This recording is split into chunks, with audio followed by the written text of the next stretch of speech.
Sir যতই বলো ভিজে যেতে হবে, আমি কিন্তু ভিজে যাবো না, কিন্তু তারপরেও কেন ভিজে।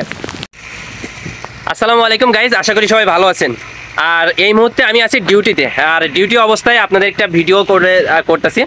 আমার এই অবস্থা মানে আমি কিন্তু একটা ডিউটিতে আছি, সেটা হচ্ছে আপনারা ধারণা করে ফেলাইছেন যেহেতু ভিজা অবস্থায় ডিউটি করতেছি, কী চাকরি হবে? মার্কেটিং চাকরি। মার্কেটিংয়ের চাকরি আপনারা মার্কেটিং সম্পর্কে মোটামুটি যাদের আইডিয়া আছে তারা তো জানেনই, রোদ বৃষ্টি ঝড় যেভাবে হোক না আপনাকে ডিউটি করতে হবে, আর এটা হচ্ছে স্বাভাবিক। হ্যাঁ, তো যাই হোক, মার্কেটিং চাকরি যারা করতে আসবেন ভিডিওটা একটু দেখেন, আর যারা করেন তারা তো জানেনই।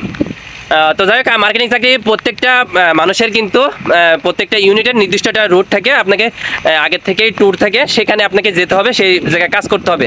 সেই প্রেক্ষিতে আমাদেরও ঠিক তার ধারাবাহিকতায় মানে যেতে হবে, যাচ্ছি আসছি, এটাই স্বাভাবিক। যাই হোক, সকালে কি ঘটনা ঘটছে সেই প্রেক্ষিতে কিছু বলি। আমাদের রিজন যে ম্যানেজার স্যার, উনি আমাদের সকালে ফোন দিয়ে বলছিল যে আপনারা কোন রোড কোথায় আছেন, অনেক বৃষ্টি হচ্ছে আপনারা দেখতে পাচ্ছেন, তারপরেও ভিডিও করতেছি, ভিডিওটা চালাই যায়, ফোন ভিজে যাচ্ছে, চলে যাব। তো যাই হোক, স্যার বলছিল এমনই যে তোমার রোড যেটা তুমি সেটা এখনো কেন পৌঁছাও নাই, নিচে যে কোনো হোক ভিজে হোক যেভাবে হোক আপনাকে যেতে হবে সেখানে।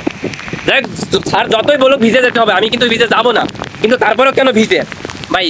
আমি রোডে আসছি, এই দেখেন আশেপাশে কোথাও কোনো বাড়ি ঘর নেই, পুরো ফাঁকা, পুরো ফাঁকা। হ্যাঁ, তো এই এমন অবস্থায় হঠাৎ করে বৃষ্টিটা কিন্তু এই যে মানে নেমে গেছে, এখন কি করা যেতে পারে? তখন সামনে আমি যতই যাই না কেন, আমি একটা নির্দিষ্ট স্থান পর্যন্ত পৌঁছাইতে আমাকে যে শুকনা থাকার মতো অবস্থানে পৌঁছানোর আগে থেকে কিন্তু আমাকে ভিজে যেতে হবে, এটাই স্বাভাবিক, বুঝছেন? তো যাই হোক, মার্কেটিং চাকরি ভিজতে না চাইলেও, রোদিতে না পড়তে চাইলেও আপনাকে ভিজতে হবে, রোদি না পড়তে চাইলে আপনাকে পড়তে হবে, ঠিক আছে? যাই হোক, আমার ফোন ভিজে যাচ্ছে, আর ভিডিওটা বড় করতে যাচ্ছি না। সবাই ধন্যবাদ, আসসালামু আলাইকুম, দেখা হবে পরবর্তী কোনো এক ব্লগে।